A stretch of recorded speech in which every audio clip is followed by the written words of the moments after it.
Gort Show is sponsored by Ellipsis Labs. Ellipsis Labs is building a world where mainstream finance happens on-chain. Their first product, Phoenix, is a fully on-chain limit order book DEX on Solana, doing hundreds of millions of dollars in volume with 100% unincentivized users and liquidity. I know this team personally. They're one of the strongest teams you're going to find, and they happen to be hiring engineers right now. If you're passionate about DeFi and interested in building something sustainable in this space, visit ellipsislabs.xyz or find them on Twitter at ellipsis_labs.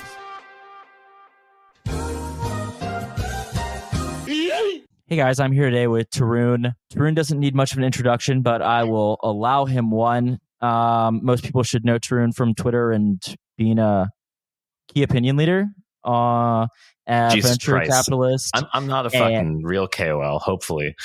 All right, introduce yourself the way you would like, Tarun. No, I just think like people in the US and people in Asia view KOLs as very different. In Asia, it's like this positive thing. It's like, well, sort of. You're sort of like a gang leader who like pumps shitcoins and dumps them on people. And in the US, it's like it's the same thing. It's the same thing, but it's like you're supposed to not do it. So I don't. I as a non-pumper, I hope I don't stay KOL. Anyway, Hey, Tarun, done a lot of stuff in crypto. Mainly two things: run Gauntlet, and then also invest. And all I have to say is crypto never disappoints in its drama, as Gort knows better than anyone else. Yeah, how's Rick Burton doing? I love how he replied to you, by the way. I know. But yeah, okay, we should give some context because I don't know when this is going to air. But This was like the day after the Uniswap got issued a Wells notice by the SEC. So yeah, I don't know how Rick Burton's doing. What do you think about this case, though? Yeah, good question.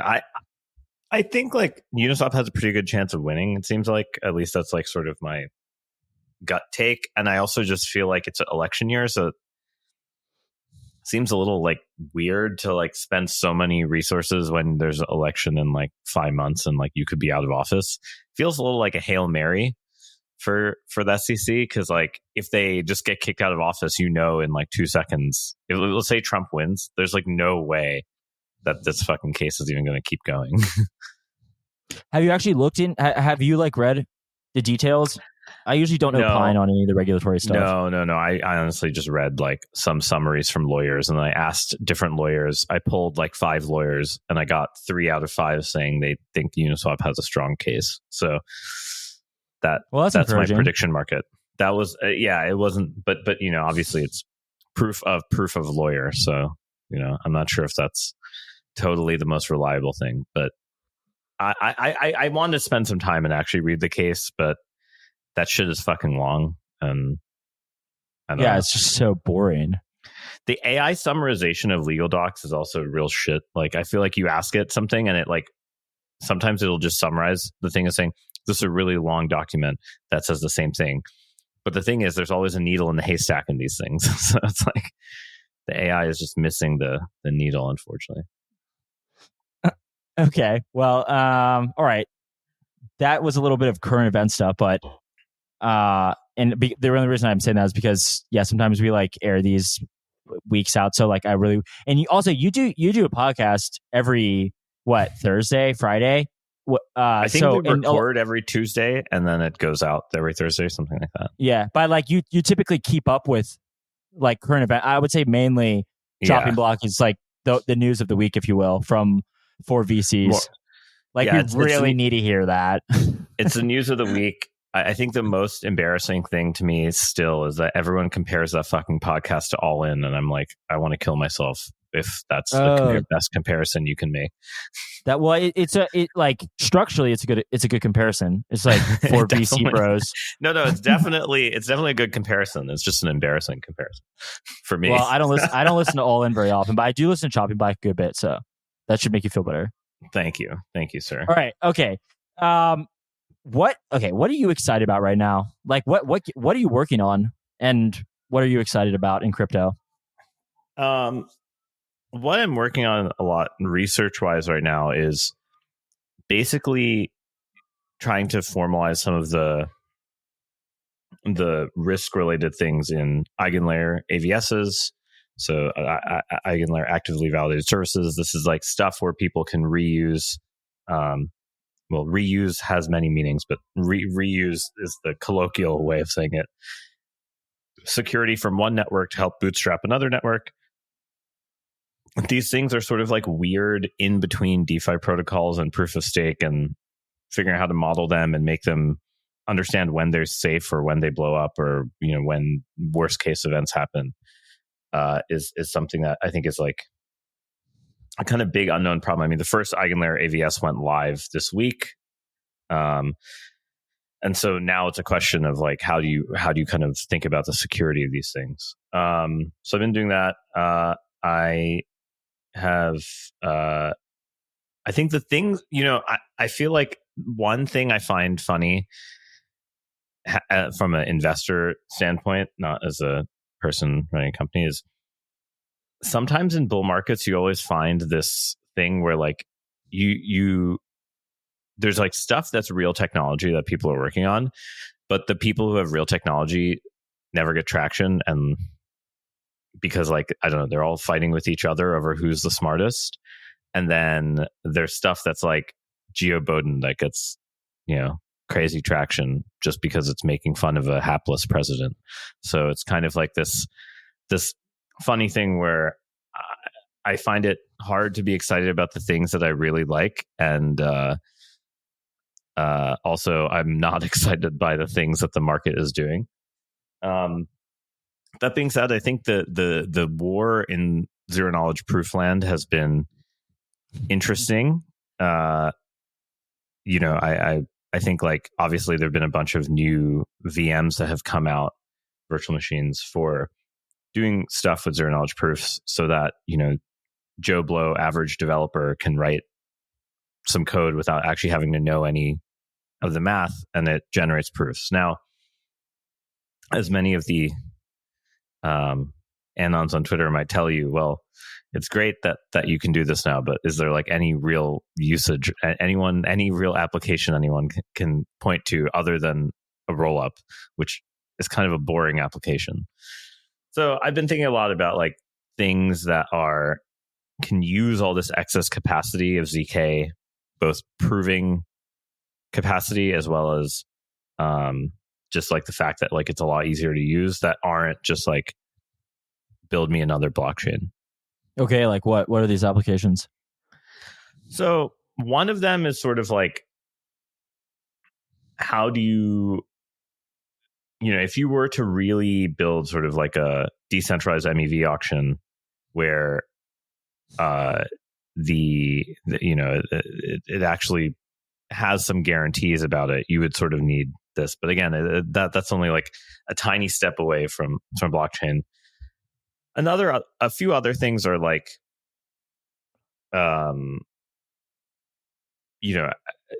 in order to kind of like make some DeFi things competitive with centralized exchanges, you need to make some state private. And so the question is like, what's the minimum amount of stuff you can make private to get the capital efficiency to be kind of similar to a centralized exchange?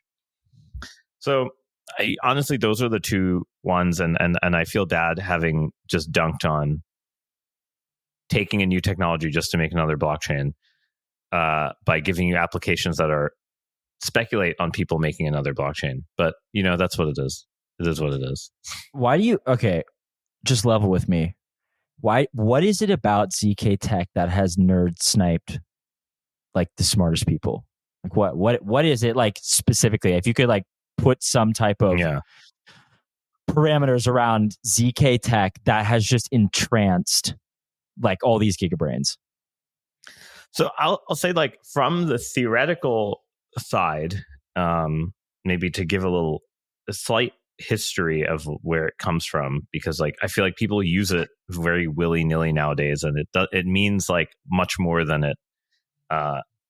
Like people use ZK as an umbrella term for like many different things that aren't even like don't even have zero knowledge in them. And the simple, I think basically in the, I want to say 80s, early 90s, there was this very famous theorem called the PCP theorem. And yes, it is actually named after the drug in some very funny, very roundabout way. But the PCP theorem stands for probably correct proof. And what it means is like, I can basically give you a set of questions that you have to answer about some object or computation that you have done. And I can give you a very small number of questions that try to like ask you about, this Ferrari you claim you own, or like this computation of a language model you claim to have done. And I can, let's say that computation takes 1 million hours. Well, I can ask you 10 seconds worth of questions and get very high probability of knowing that you either lied or didn't lie. And the idea with that is sort of like the following. Like, I ask you a yes or no question. There's like probability 1/2 that you lied to me. I ask you another yes or no question that I can sort of get validation on. Now, the probability that you're able to lie on both successfully is 1/4. I ask you another question, the probability is 1/8. So the idea is I can kind of ask you the sequence of questions that for you to have lied to me the entire time, the probability is decaying very quickly. So that's what a probably correct proof is, because probably correct proof sounds like a contradiction. A proof is supposed to be something that holds always, right? But I added the word probably, and that's probably comes from the idea that like, hey, it might have been possible for you to have lied to me for all these questions, but the probability you did all of that is decaying really fast. Okay, so the why does this have to do with PCP, the drug, phencyclidine, the NMDA agonist, is the inventor of the PCP theorem, Safra, I forget, whatever, at Berkeley, was arrested by the Berkeley police, I think on the day they figured this out, for supposedly having PCP possession. And then they decided to name come up with an acronym that had PCP in it so that to commemorate them getting wrongfully arrested, which I think is just like a funny story because like all these fucking CS nerd people don't realize that PCP is a joke. That troll is like a troll name for them. But anyway, so this PCP theorem, right? It sort of says like, hey, I can validate something that may have taken you a lot of work in much less work than it takes you to have done. And in fact, I can sort of over time, people found ways where it's like almost a constant amount of work to verify arbitrarily large computation. So why do the interesting thing about this is all of the things I've said so far have nothing to do with ZK as in zero knowledge. All of the things I have described are what is called succinctness, which is I take a really large thing and I compress it. I give you some random samples and you can be sure that the large thing is true from a very small set of samples. And the reason people like this is like it basically is a way for me to kind of prove to you that I've done something that's hard, maybe something that you can't do, maybe something you don't have data for doing, but you can trust that I actually did it correctly. And I think that's sort of one of these things that's like inevitably difficult to do, but like, a dumb version of this is like, imagine, I don't know if you remember that there's this, one of the world's most expensive painting ever sold at auction is thought to be fake. The Salvador Mundi, which is which I guess the Saudi king bought. Oh yes, I've heard this story. Okay, go on.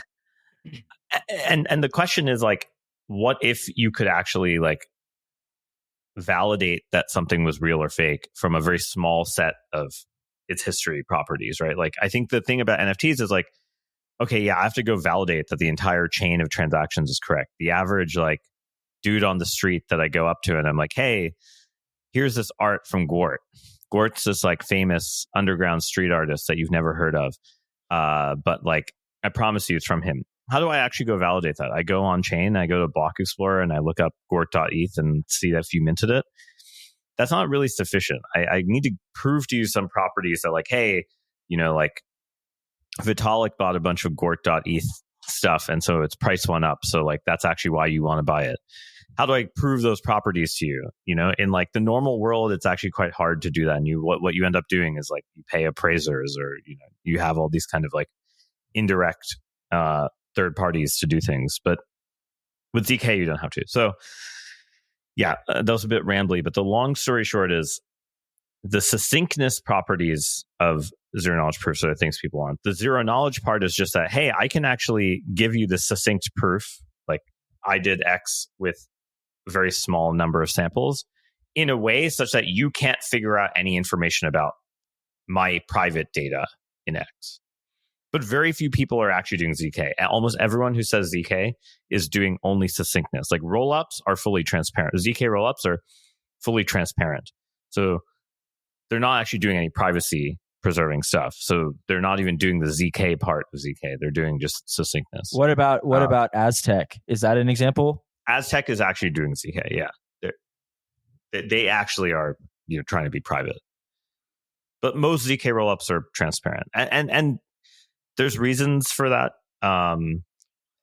Some regulatory, some technical. Some, you know, there's a bunch of different kind of factors involved. But okay, I mean, what for you as someone who's asking this question of like, why are all these people so interested in it? Yeah. What does it make you like? What are the things you kind of think about it? Like, I'm kind of curious, like, what your view of it is as from the outside. No. I mean, I was actually I talked to this Bitcoiner guy last week, and we were like half joking about this.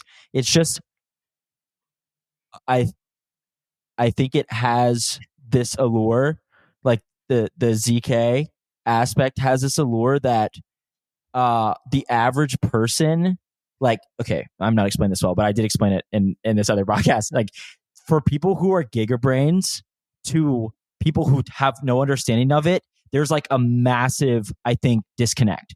Whereas like if you're talking about something like the example I gave last time was like artificial superintelligence. Like if I can reason, maybe not well, but I can reason okay about like, okay, if we have artificial superintelligence, like there's a lot of things that are going to be a lot better. There's like, you know, like the world will truly change. And whereas like when I hear people talk about how disruptive ZK is to how I understand it, it's like, yeah, I mean, it doesn't resonate with, I think, non-technical people, but it has captivated like a lot of clearly very intelligent people across. I mean, I obviously like know this from crypto, but like, I mean, I think that God, there was somebody pretty well known said that like the two breakthroughs of this generation are AI and ZK tech, and I'm like, okay. I know that maybe AI. That? Like who else would have said that? No. I read this tweet. I mean, it was some Silicon Valley thinker, but I'm just saying, like, just you know, a thought leader. But I'm just saying, like, there's just I think there's a big divide between like how incredible all you people think it is versus how I'm like, okay, I mean, what does it do? Like, I mean, it's like, you can prove to me that you could drink alcohol without giving me your age. Like, okay, is this the end game?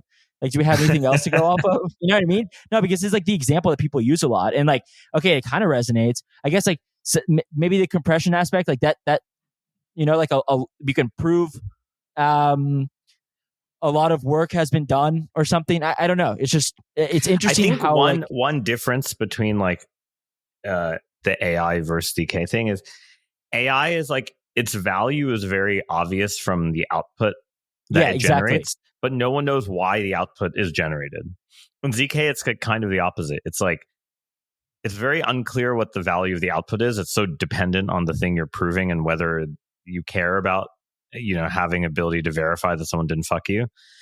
But you know why it works. So it's like the fact that you know why it works, I think if you know, kind of dig into it, is probably why I think smart people like it.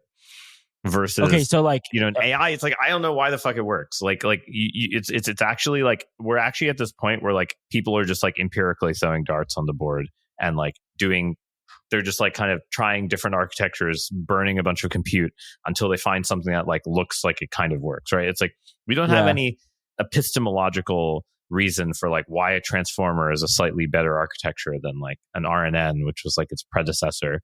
But somehow it seems to like encode some structure better, right? And we know all these heuristics, but we don't know why it works. Whereas with ZK, you have a lot more certainty. You really do know why it works. And I think that difference is what is probably why ZK has like the hardest marketing job in history. No one really gives, like, the average person does not give a shit why your technology works. They kind of only care about the output, right? Right. The token. The output, the output is the token. Well, for both of them, it's tokens. Okay, so all right. Like, you've nerd sniped me now. I say like you have drawn me into your own nerd snipe. But so here's my question: like, where do we see the most practical like application of this, and where is it going to be like very clearly disruptive? You said like maybe the roll up thing is like, okay, is it? It doesn't seem that compelling to you. Are you excited about like encrypted I'll tell you why mempools? the roll ups. I'll tell you why the roll up thing is like not that interesting. It's like, I think it's interesting for like one or two roll ups to do it, right? They like are completely valid in very fast time, whatever. But I feel like it doesn't, like, if there's going to be 100 ZK roll ups, the ZK part just gets you forget about it. It gets like turned into these aggregation proofs and whatever. And like the end user the end user benefits.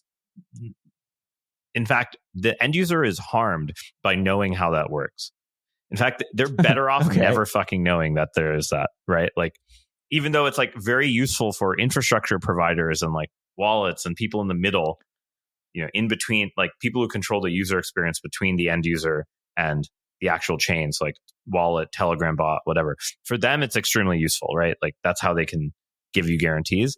But the end user doesn't give a shit, right? Whereas like the AI thing is, it like you kind of need to feel like you're getting something more direct in that sense. The end user needs to feel that way. But yeah, what things are useful? I think one sandbag example that like I remember when I was in undergrad and like fully homomorphic encryption, which you can think of as like one step beyond ZK, was first sort of figured out.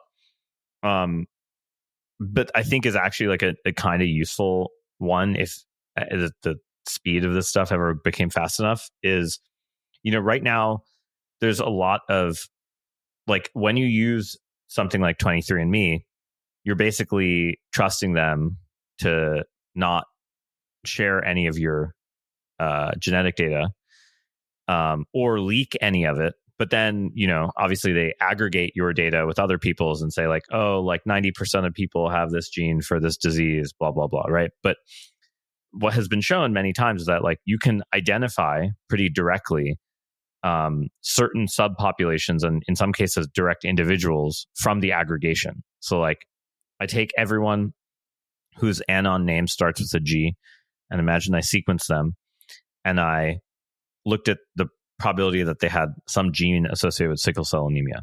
And then I did that for the overall population at large.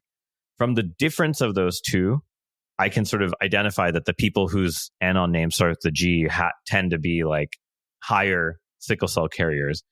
And if there are not many anons whose name starts with a G, then I can potentially identify a single individual, right? And the idea that like you use these kind of services with your medical data without it being able to be both encrypted but also operated on, like someone can do some computation on it and give an aggregate statistic. That is the type of thing that ZK and FHE are very good for. Is like you commit to some data, say it's your genome sequence. Some company says, hey, I want to aggregate this and like figure out some population statistics for some drug I'm making. And they are able to do that without ever knowing or revealing your particular trait, right? Because you don't want everyone to know you have whatever disease. I chose sickle cell for a random reason, but it's just because it has such a clear genetic marker, I guess. Anyway, okay, so I think that type of stuff in biology is actually will be more important because almost everyone's leaving their DNA everywhere nowadays, and sequencing is so cheap that like I guess it sounds funny when you say everyone's leaving their DNA everywhere, but it is true, right? It's like you kind of need very low amount of sample size now. Like I like licked a cup for people to be able to partially sequence. And so I think in a world where like you want some control over your medical data, this type of stuff is useful. Now that's a completely not blockchain thing. But blockchains, but token people are funding that. All of your degen shitcoinery is funding making that stuff better. It's a form of effective altruism. It's like, it's effective altruism in some way. Okay, this is all right. We went off the rails. I apologize. Yeah. This is like way too nerd sniped. All right, let's talk about meme coins. All right. Someone's got to. What's the phrase that guy said? Keep fucking that chicken. Someone's got to do that. Yeah. Well, okay. Well, we can kind of tie this in. I assume you've been like paying attention to the Solana fees. Well, first of all, can Solana fix its fees? Yeah. Yeah. So, I mean, I think obviously they're having a lot of things that are confounding this right now, which is like, they're having these networking issues. I think, there's a lot of things hidden in those networking issues. Some of them are this like pure discovery thing of like, how do I find the leader who's the leader for the next X slots? And then so that I can send them my transactions because there's no sort of mempool. And obviously that naturally leads to a spam problem at the networking layer. Solana also made a bunch of choices of like using particular networking stacks that were maybe not as mature. And I got some flame on Twitter for saying that, but whatever. That I don't know what to say. Like, it's kind of true. Like, you go read the fucking literature. It's not like these things have been used in many places. And I think like the networking stuff is actually much worse than the fee like the networking stuff is sort of implicitly causing some of the congestion because of how bad it is. It's like it's just cheaper to spam. And then once people start spamming, they kind of make the network congestion worse, like the networking side worse, which then causes more spam. And so this feedback loop between like the networking to like send your transaction is not working. So you just start resending your transaction 500 times. And so that's like a bad feedback loop. I obviously think they should be doing, I guess you had Eugene recently, so like on this podcast. So I obviously think they should be doing some type of dynamic fees. I think there's sort of this like one group of Solana land that's like anarchic and just thinks like you should never have any fee regulation, like EIP 5059 type of stuff. Or it doesn't even have to be like that. It can be as anything that sort of just like adjusts the minimum fee as a function of demand. There's definitely a large portion of the Solana community that is extremely anarchic. Like they seem to not, they're like, oh, the market should always be setting fees on its own. Well, it's like, yeah, in a normal market, a seller tells you their fee.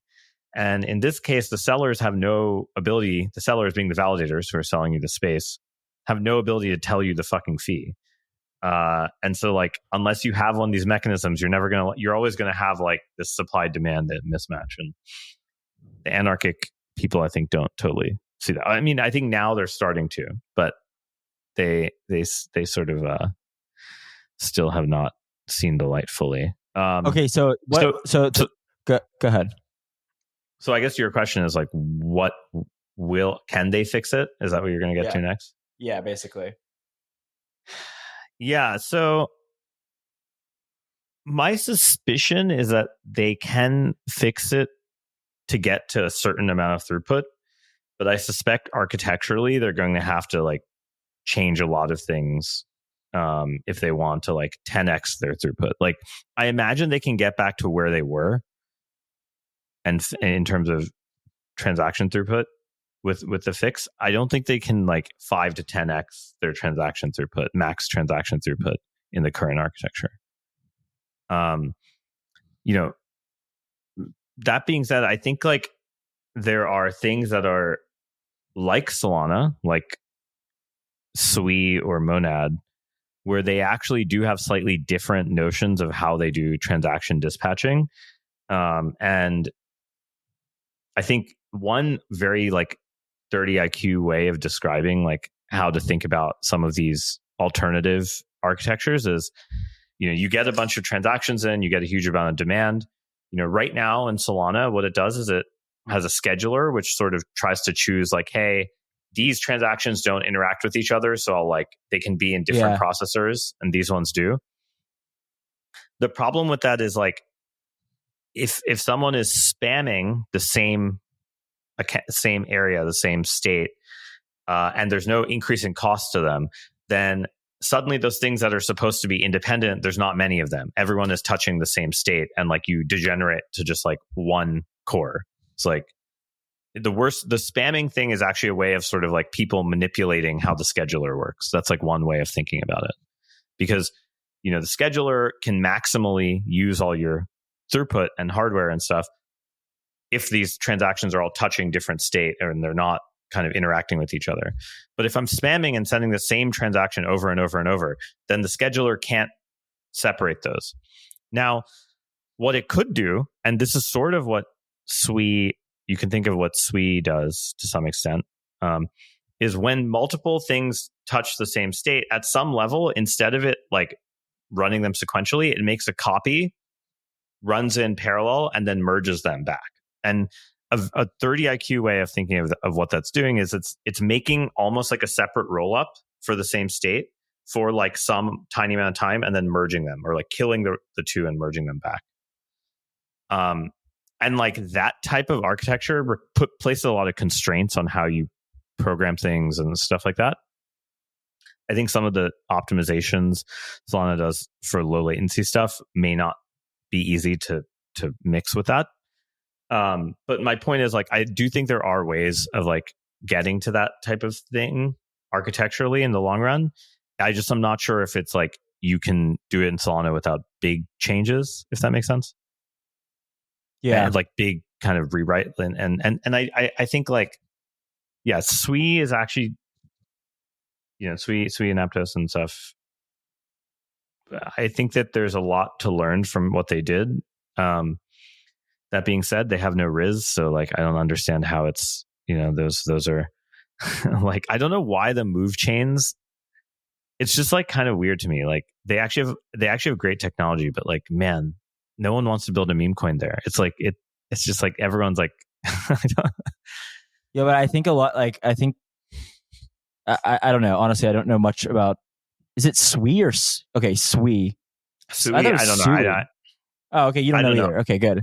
Yeah, and just like the disclosure, I Aptos. did invest in Miston Labs when they were called. Yeah. Miston See, Labs. I think this is why. Like, I mean, to be honest, they seem like high FTV, like low float coins. I don't know. I mean, that's the vibes I get from crypto Twitter. Maybe crypto Twitter isn't like such a good. I don't know. Think maybe their code base is actually great. There's a lot of interesting architectural stuff they've done in how they manage their mempool. So they have this kind of like, they have this sort of like I was saying, like one very dumb way of thinking about it is like you could think of like their mempool as being like, oh, there's a lot of congestion. We're going to make a roll up on demand, run the same calculation in two separate places, and then try to merge them. And if you put enough constraints on the calculations, in fact, the name of their programming language, which is Move, is like a way of enforcing some of those constraints, such that you have a way of merging.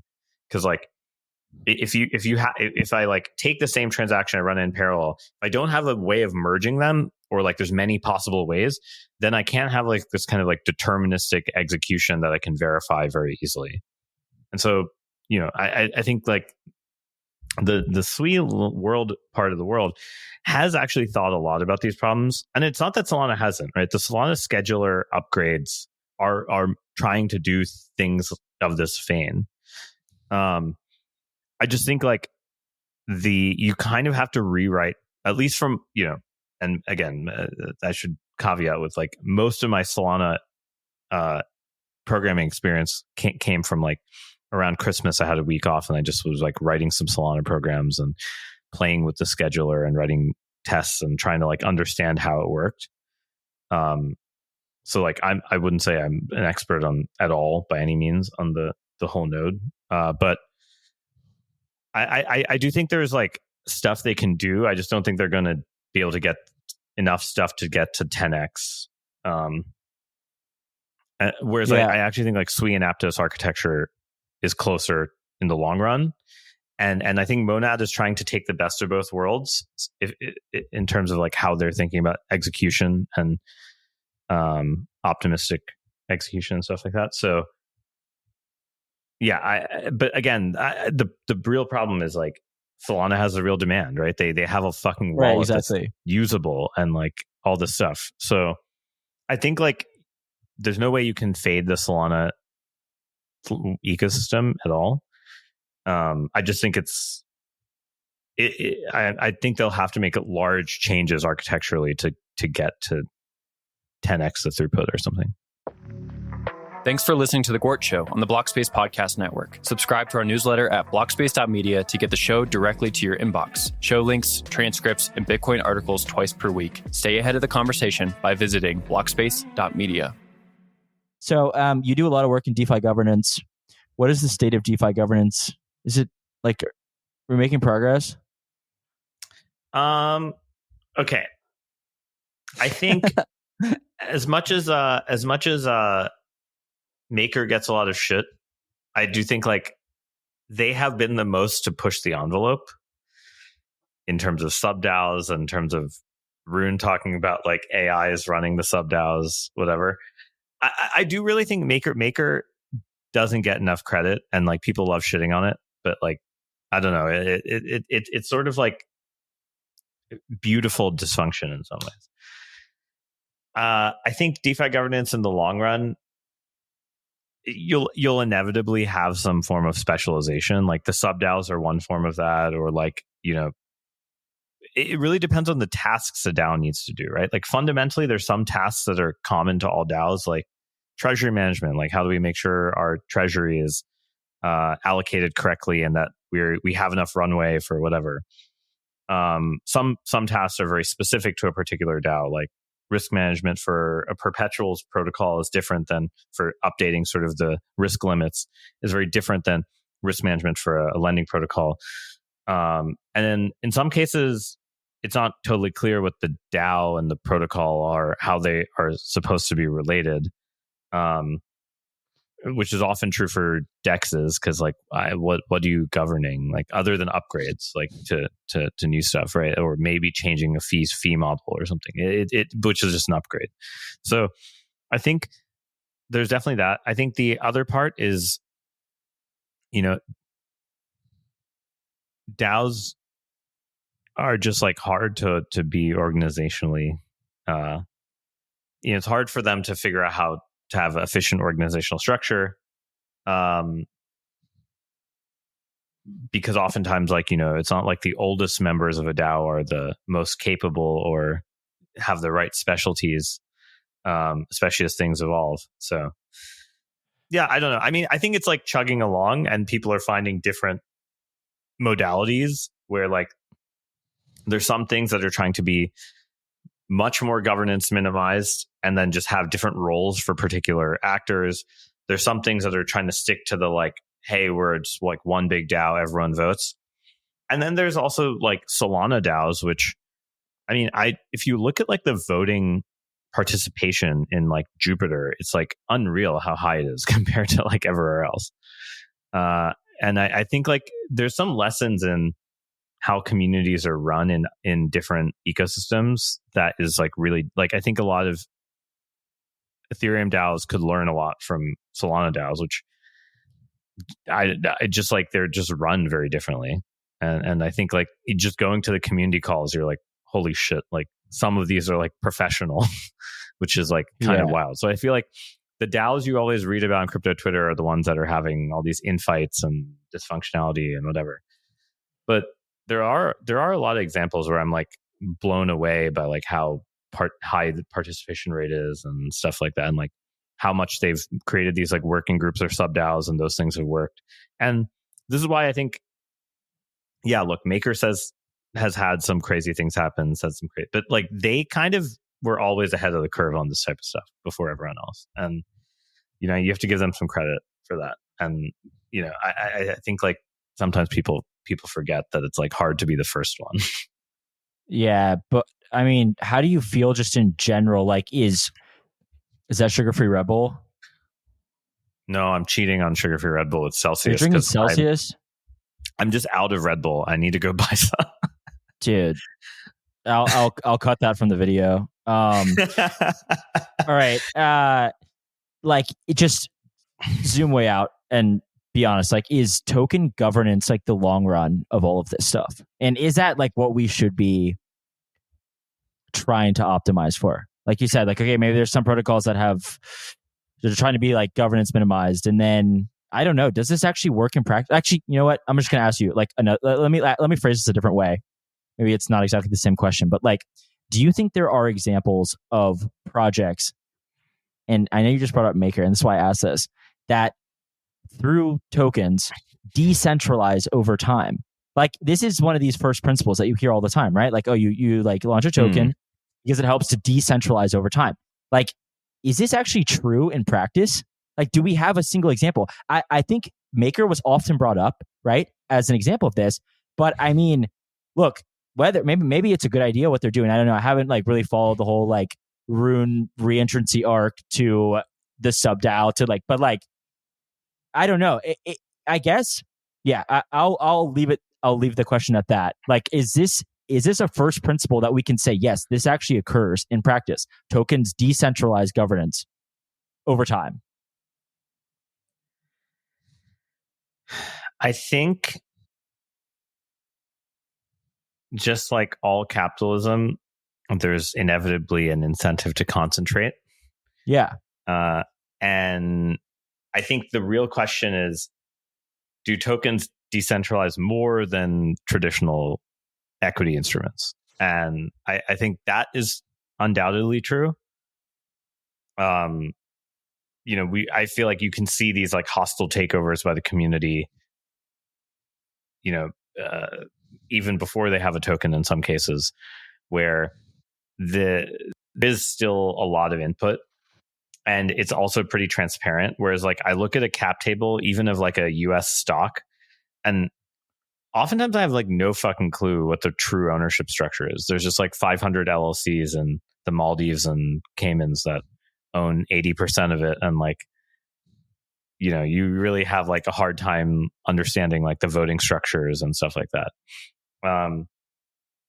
So and if as an example of like corporate governance charade, look at the recent Disney hostile takeover failed attempt, where like a bunch of people tried to oust the Disney CEO, and then it was like this, like it was apparently the most expensive corporate boardroom takeover in history. Like almost like $100 or $200 million was spent on the lobbying of like the different voters. So I would say like there's this benefit transparency. Now, does the idealistic like kumbaya, like I believe in Constitution DAO type of shit happen? Of course not. Like how idiotic do you have to believe that that's true? I mean, it's still capitalism. Like that's the fundamental thing I think people forget about crypto is like, just because it's making it more fair doesn't mean it's totally fair, you know, like and I think like that's sort of the thing. I think people's expectations were set incorrectly.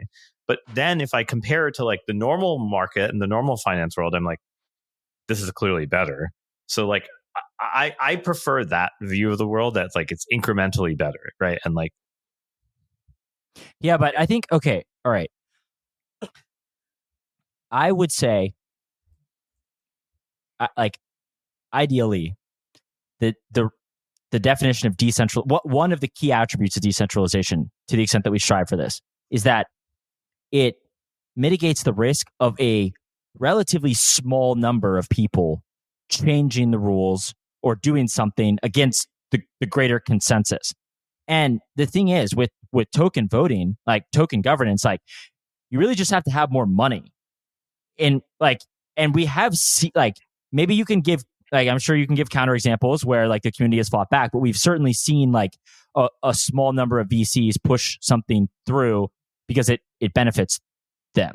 Like, I mean, I think that this is sort of undeniable in practice. So I don't know, like if I think it is a little bit like the decentralization of ownership of a protocol. Like, I wonder if maybe the problem is that people own the protocol, like, to begin with. I don't know if you have any like philosophizing thoughts on this. I mean, if you look at layer ones, arguably you still have the same different thing, right? That's different. Well, no, I think it's different. Like it, but I'm saying there's still concentration. There's still concentration effects, right? Like the point is, in capitalist systems where you're pricing the value of a particular asset and its control over future decisions, you inevitably have this decision where like there are people who just want to not participate and just like get dividends and not own much, and then people who want to own huge stakes so they can like control the thing.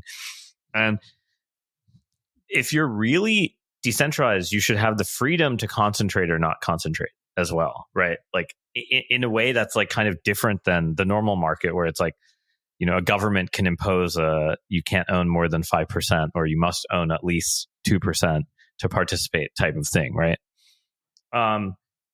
And I just sort of think, yes, there's these examples where they get very sandbagged and super controlled. That's also true in the normal market world.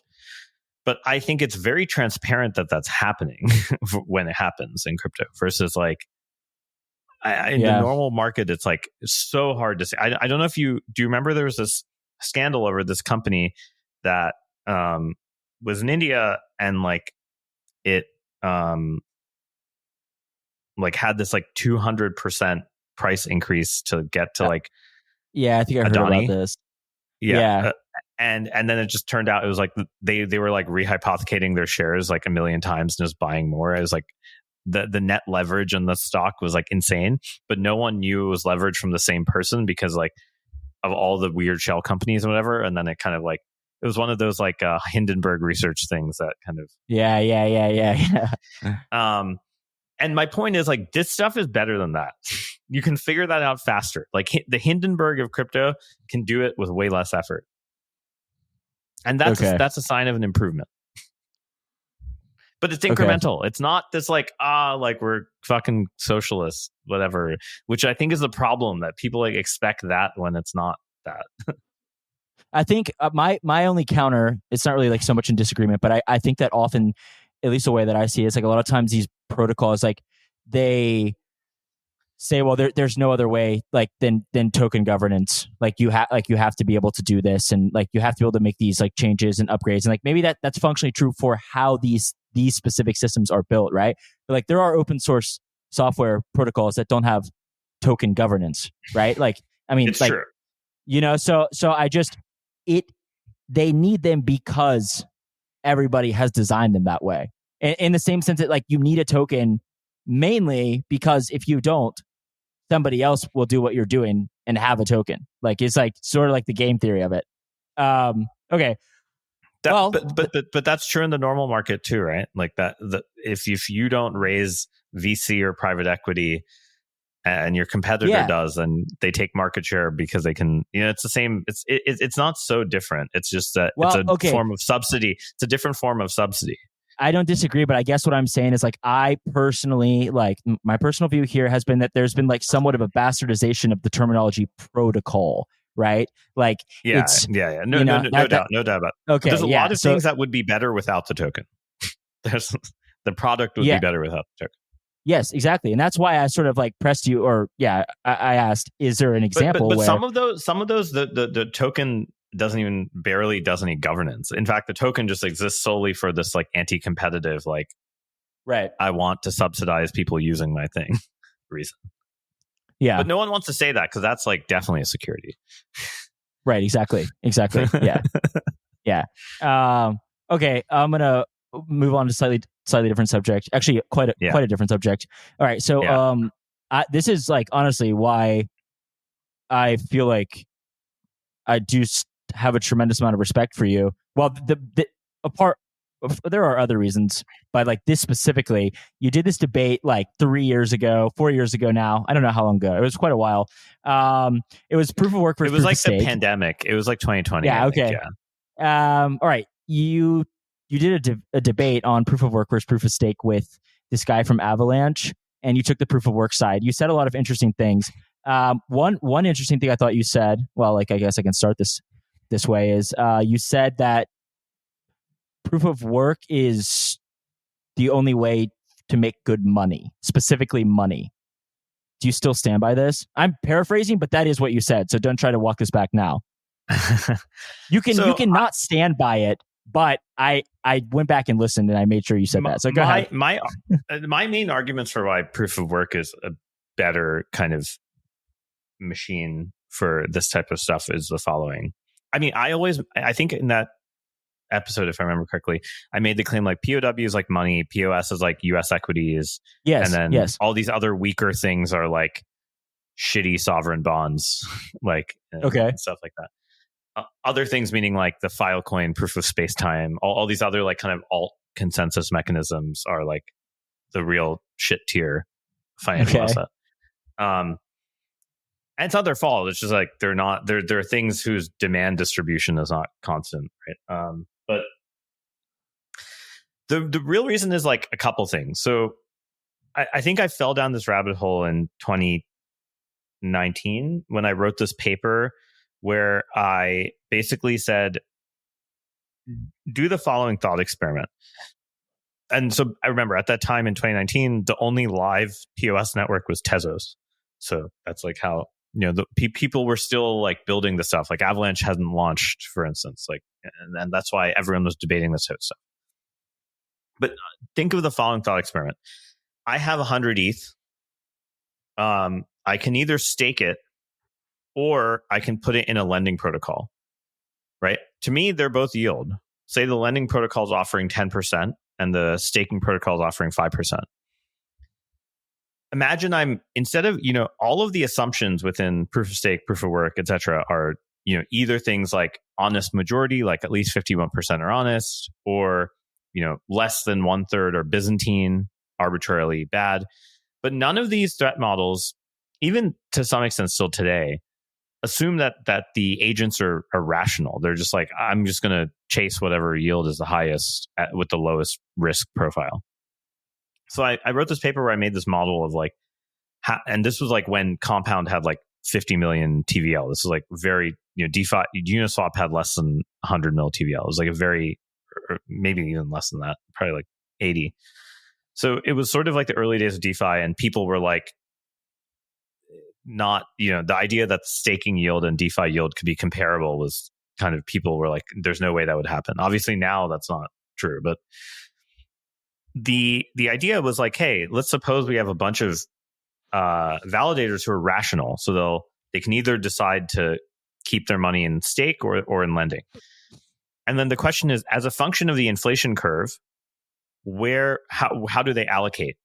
And basically what I showed is that this kind of result, which is like, as long as there's enough demand to short over time, like a minimum threshold of like how much people want to be short the staking asset, there's always going to be some yield from the lending protocol that's positive. Right. And so if you have a Bitcoin-like deflationary curve, eventually everyone unstakes and goes into lending, because like, why would they keep staking? Because the lending yield is always going to be, there's some threshold point at which the demand to short the staking asset is just way higher than any yield the protocol gives you if it has this kind of like decaying inflation curve. Does that make sense? Yeah. And so for proof of stake assets, you have to have this like perpetually inflating curve. Right. In proof of work, it's a little bit harder. So the real reason it's harder is in proof of stake, the fact that I can move the asset that is securing the network is also the asset that I'm using to borrow, is different than in proof of work, where the asset that is securing the network, i.e. the hardware and power, it's exogenous. It's exogenous, and you have to borrow against that. And there's this like latency and price difference to borrow against that asset versus the main asset. And so you can support these deflationary curves for much longer in that type of world. So that was sort of my financial argument. The second argument is these kind of like timing games and identity. So in most proof of stake systems now, there's this stuff called, actually, we'll get back to the other stuff. Most proof of stake systems, there's the notion of an epoch. So you lock up your stake for an epoch in order to participate. And then, you have this sort of what's called a verifiable random function that like chooses at proportional to your stake whether you win the next block, assuming it's like a single leader type of thing, which is like most of them. And the thing is, you have your identities. You have to like, your address has to be staked at the beginning of the epoch in order to sample this distribution correctly. So like, that means everyone who's possible to be drawn over the next, let's say an epoch is 1,000 blocks, over the next 1,000 blocks, who is possible. In POW, that's not true. Anyone can join and leave whenever they want. Like you can turn off your mining rig, and now that means you've increased the probability to some extent of someone else winning, because the difficulty adjustment should go down if I shut up like some amount, right? If I shut off my hardware, right? So there's this thing called, and this is called this property that people can join and leave whenever they want, versus having to be fixed at intervals or like identities known. It's called dynamic availability. I kind of had this intuition, and a bunch of people at that time, we all had this intuition that like proof of stake can't be made dynamically available. And Tim Roughgarden proved it recently that like there's kind of this impossibility result that proof of stake can't be like people can't join and leave. They like if they join and leave, like the other properties of the network like go away. Like you don't get the 2/3 honest kind of safety and liveness result. Right. And so basically what this says is like, okay, POW also has this kind of interesting property that people can join and leave whenever they want, which is you don't get finality. So you don't get like exact finality. You have to do the X blocks with high probability it's confirmed thing, but you allow people to join and leave. Now, there's a wrinkle to this, which is if you have homomorphic encryption, the thing I was talking about earlier, then you can do this type of thing which is called single secret leader election, where people commit the amount of stake they want privately. And then you can imagine that there's like this function that can operate on the encrypted stake. So it doesn't know what everyone's stake is, but it's able to select a random person without knowing everyone, which is kind of what POW is doing, right? It's like everyone is committing their hash power and sort of there's like this oracle that's sort of randomly choosing one of them. So with FHE, you can emulate a lot of POW and POS, but no one knows how to do it in practice. Like there've been like very, I think Ethereum Foundation even like gives out grants for people trying to do it, but it's still not practical. So long story short, the second thing about POW is dynamic availability, and I think that's quite important to have validators or miners be able to join and leave whenever. Right. I think that's important if you're going to be money, if the state is able to shut down a lot of these portion of validators. And then the third thing is timing attacks and MEV. And this is actually kind of related to this availability thing. So yeah, it's like deterministic. Is that what you're... Go ahead. Deterministic-ish. Enough that it's like a small enough set that I could simulate all of the possible people, proposers, and then DDoS them. And I remember this was happening on like Avalanche and maybe Solana during 2021 prior to them having MEV auctions, where like people would just like message they knew the validators for the whole epoch in advance, and then they would just like message them and send them transactions to be put in, right? Like that there's this idea that these timing attacks that people are also showing in Ethereum are strictly due to the fact that the entire set of validators who could be selected for the next X blocks. Whereas like I said, in proof of work, they can join and leave more freely. And because of that, you sort of MEV becomes easier to do. It's like lower risk because you don't have any risk of people joining and leaving. And so that extra sort of, there is some extra cost that the users are paying effectively for that, even though it's like not realized immediately. So those are kind of my three reasons of why I think POW is just stronger as money. The first is more a function of like, well, can it survive attacks against the coin, like people trying to manipulate the coin price to get people to remove security from the network? In POW, it's really hard. That like, yes, you could manipulate the coin price, but that doesn't immediately translate to like the hardware cost going up or down, right? Whereas in proof of stake, they're the same asset. So that financially it's hard. And then the other thing is these like censorship / MEV cost things. So yeah, I stand by the statement. And it's these okay. are so those. Yeah, I'm glad you stand by it. Okay, so have you followed? I want to ask you about like the issuance curve stuff recently. Have you followed it? You said you haven't followed it like so closely. You said that to me, but I want to hear like I don't know. Well, I guess what I want to know is like, is there a way to optimize amount staked with yield in a proof of stake system that's not centralizing? I think this gets back again to this type of like financial thing earlier about like, and then that was only focused on like network security and like, I proved some theorems and whatever about that, but like that's a particular subcase of this. There is this inherent thing where proof of stake issuance is always competing with the yield of its applications very directly. Right. And proof of work yield is like not, again, for the same kind of reasons of like the asset you're producing and the resource you're locking up are different. And that means they won't be perfectly synchronized. So inevitably, I actually think your issuance does have to change in regards to alternative yield sources. So like the dumbest example is suppose like all the on-chain yields are yielding 10 basis points of yield and all of the proof of stake staking yields are like 10%, then like you're clearly overpaying for the inflation rate because like the opportunity cost is so much lower to switch. Right. On the other hand, if the lending and Athena or whatever rate you want to use as your benchmark is much higher than staking rate, you kind of you're inevitably going to bleed security out to those. So I think like, yeah, in theory you should be dynamically adjusting. Now in practice, it's like how the fuck you're trying to bootstrap a network. Like if you keep thrashing the stake, like people have no fucking certainty, and then it doesn't feel like it's closer to money, right? Like you lose this moneyness property. And I think in some ways this is why I personally think things like restaking are actually a better way of modifying the issuance curve. Obviously, they have these security and risk issues, but let's just in some ways, because you effectively have, imagine that we take my initial example where I said there is 10% staking inflation and say, let's call it 1% lending inflation. Now, that means I could lower my staking inflation up to just like a little more than the lending. Let's call it 1.5.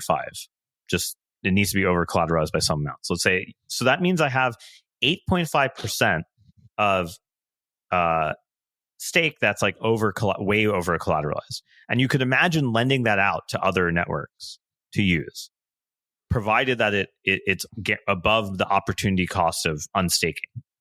Right? Because you want people to keep their stake in for security, but you also don't want to overpay. And so if somehow they can lend it out, then like you're able to kind of be at that threshold. And I think restaking is not lending, so it's not exactly the same, but I'm trying to just give that analogy because like that is a market driven way to pick the inflation curve without mutating the base network inflation, because it implicitly is changing the inflation curve there, right? The extra stake that's restaked, like if it got slashed or if it got more rewards, like it does mutate like how much security is actually in the base network. Do you think, I wanted to ask you this, do you think that Ethereum fully realized the extent that restaking was going to be sort of like one of these new primitives? It's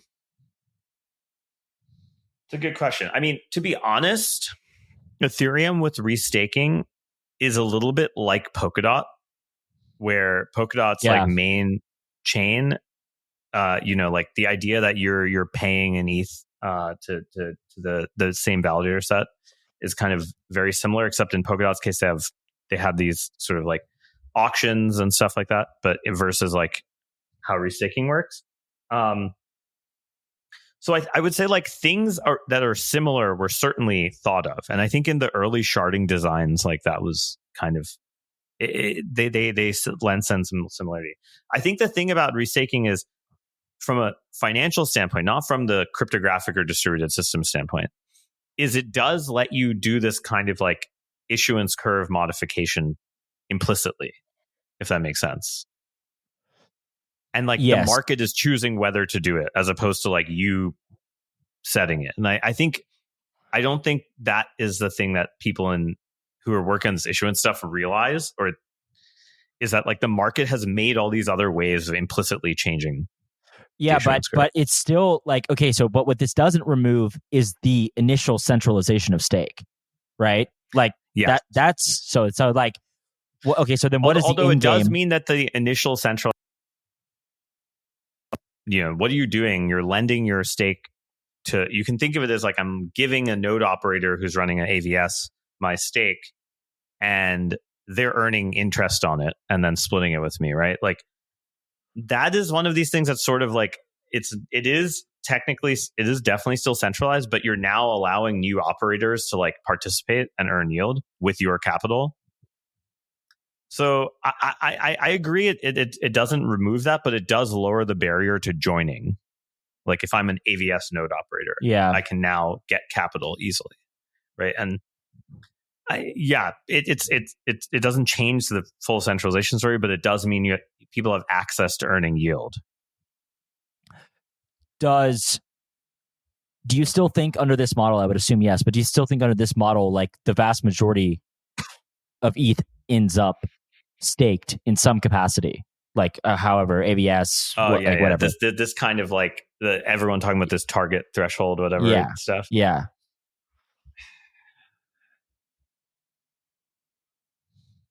ETH is kind of weird.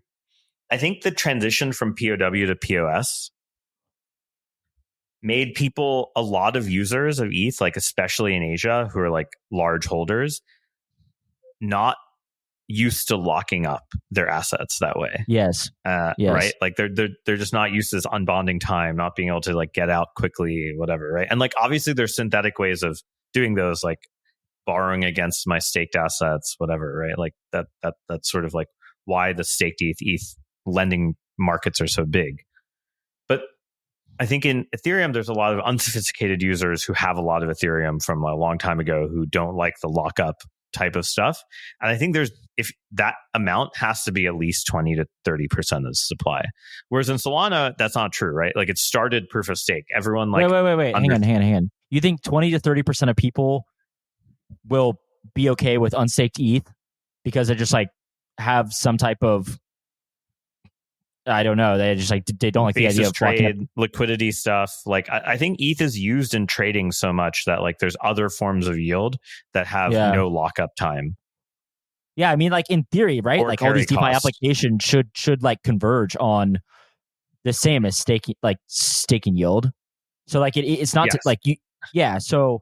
But I'm just that's interesting. They might have different. They should converge close to it, but there's some duration discount, right? Yeah. Or premium. Like the fact that I don't have to wait means that.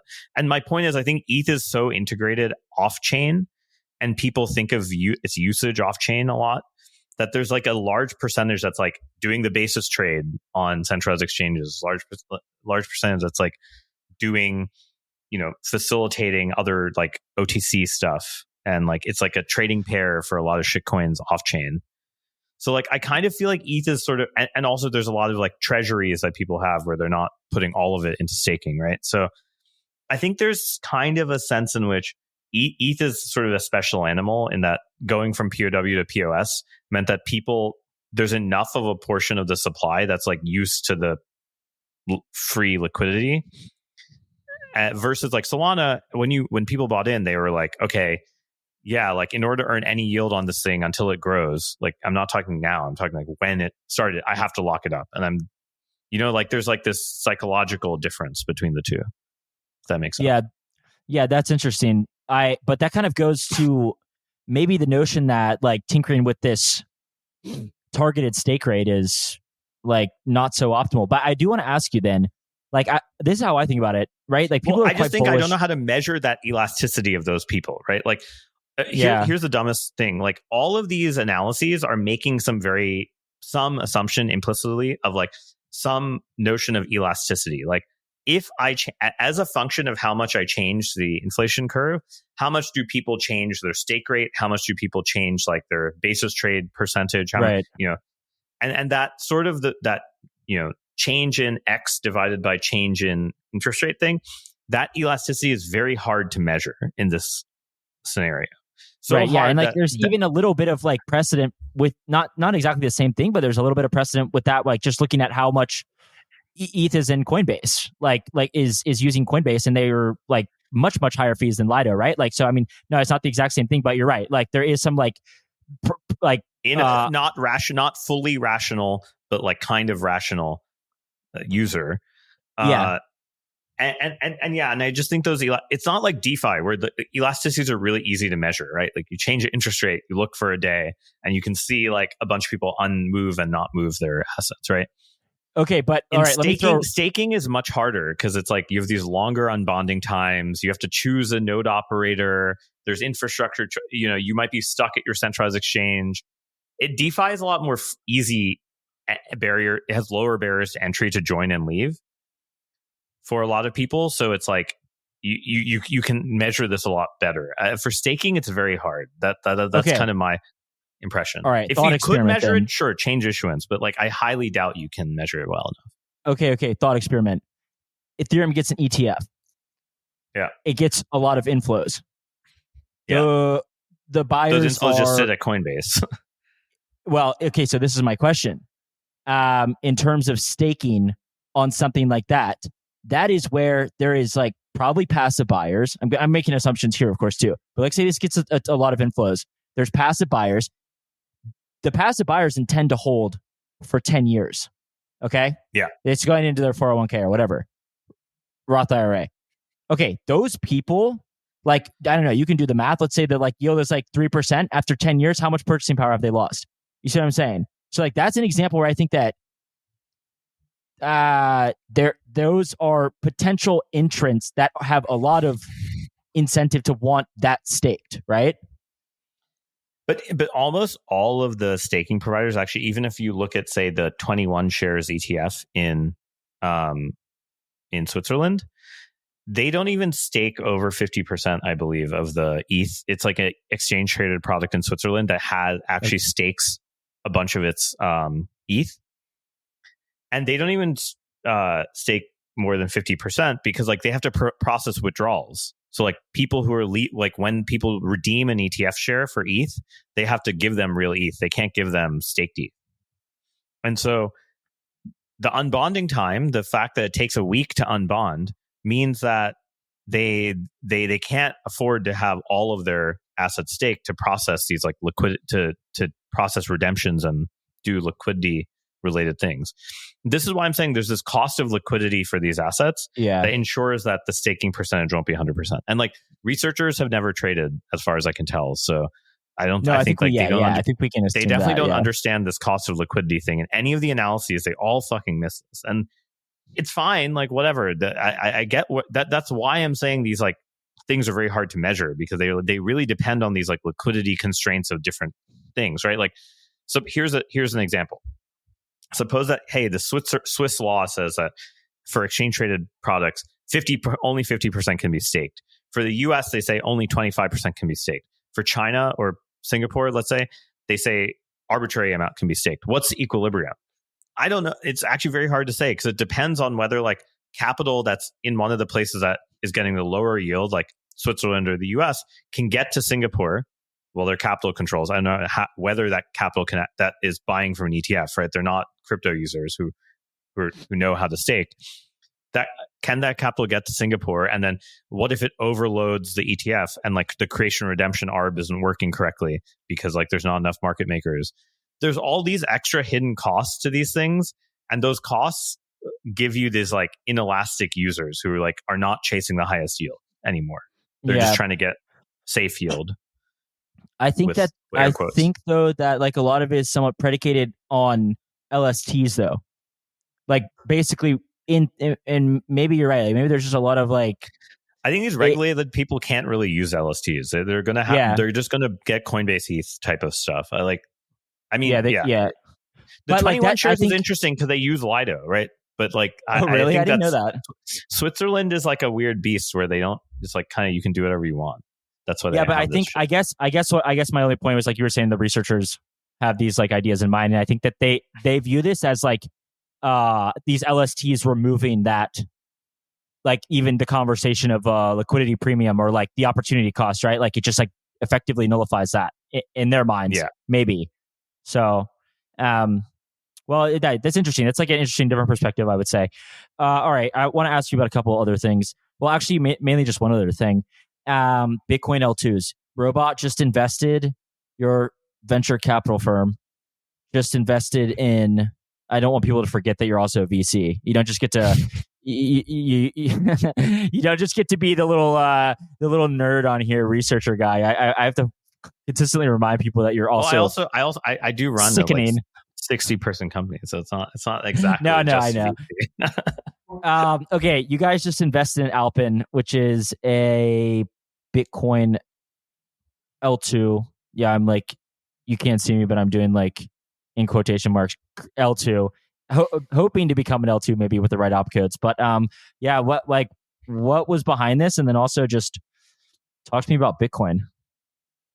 Yeah, I mean, so the Alpen team is like, they're really awesome, smart ZK people.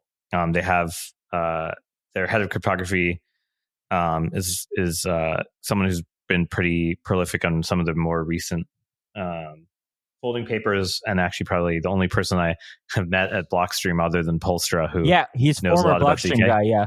Yeah. So there's that. They also are just like they've been like, they're very earnest about like wanting to make ZK on Bitcoin happen in a way that I think a lot of other L2 teams on Bitcoin are like just mid-market Asian exchange grifts that are like not even L2s. They're just like, send me your money to my multi-sig and I will let you use my side chain that is a server that I'm running. And I think their thing is like, they're very, in my mind, they're like a team that's like willing to wait 5 years for an opcode.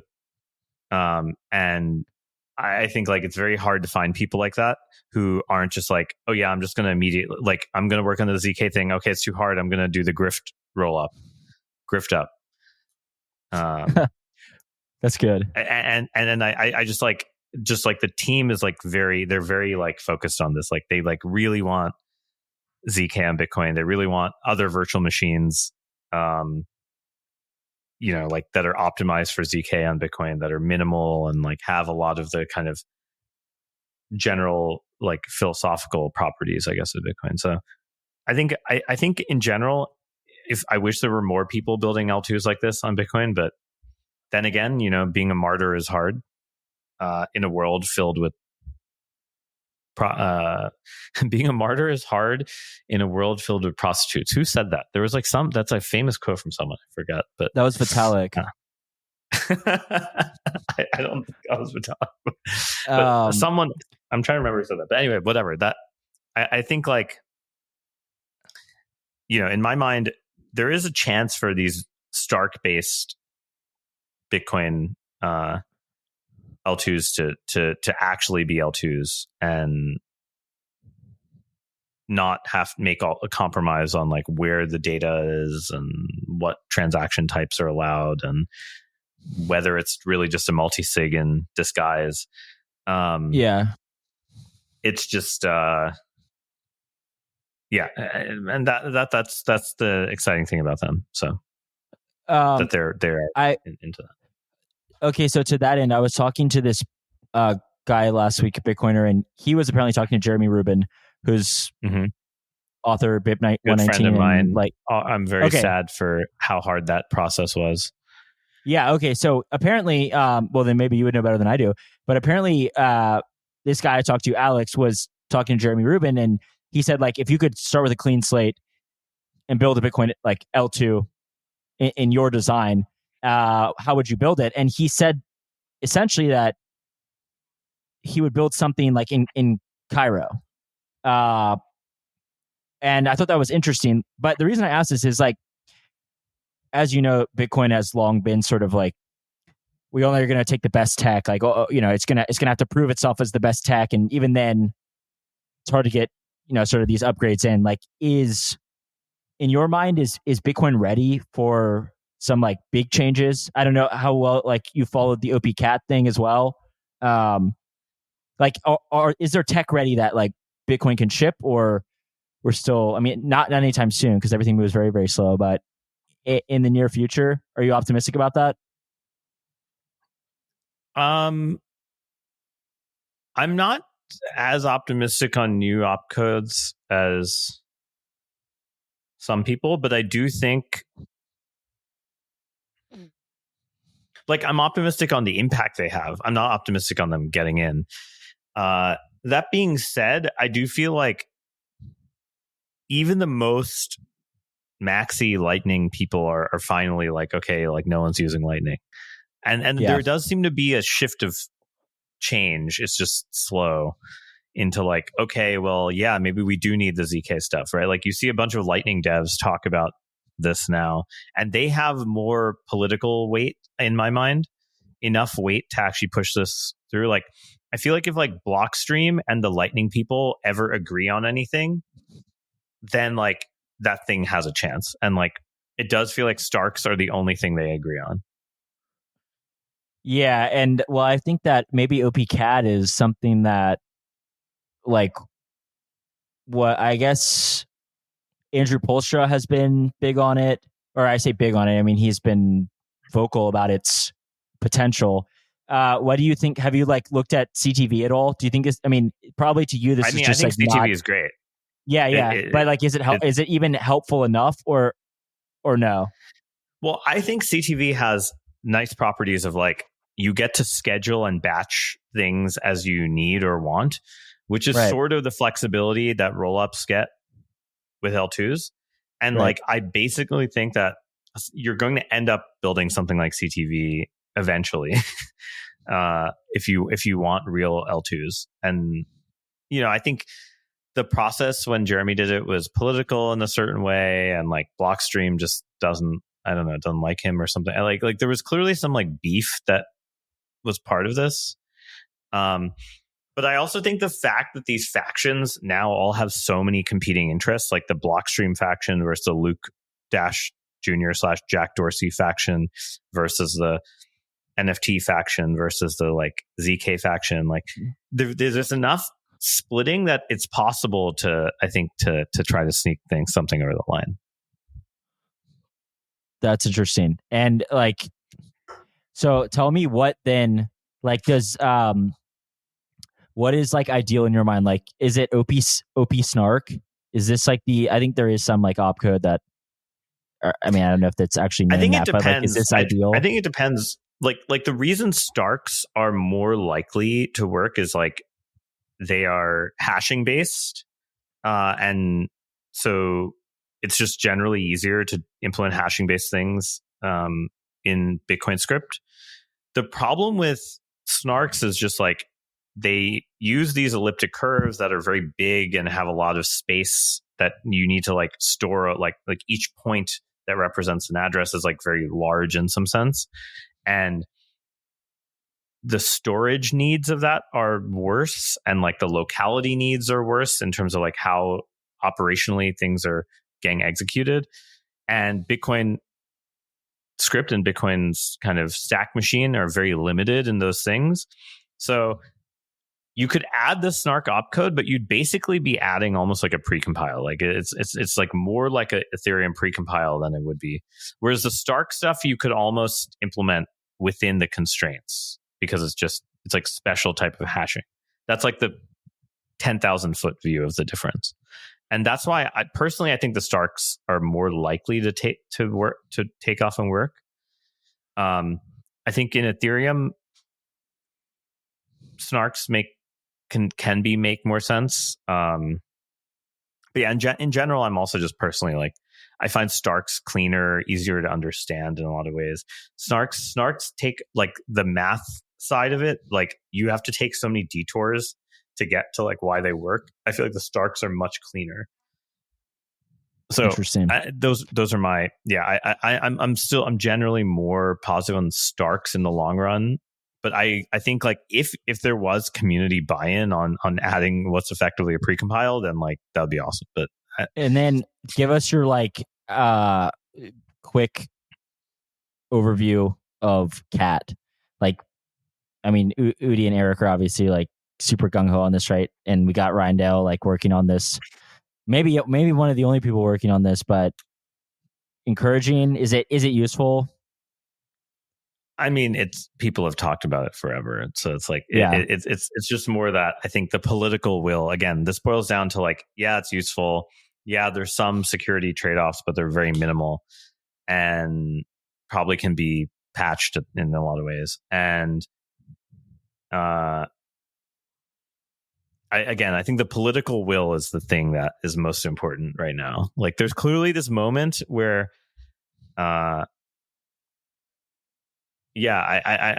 had a tweet about this just now, which is like, you know, in 2019 or 2020, it was like impossible to imagine Bitcoin adding an opcode, but in 2024, the monkeys are running the zoo.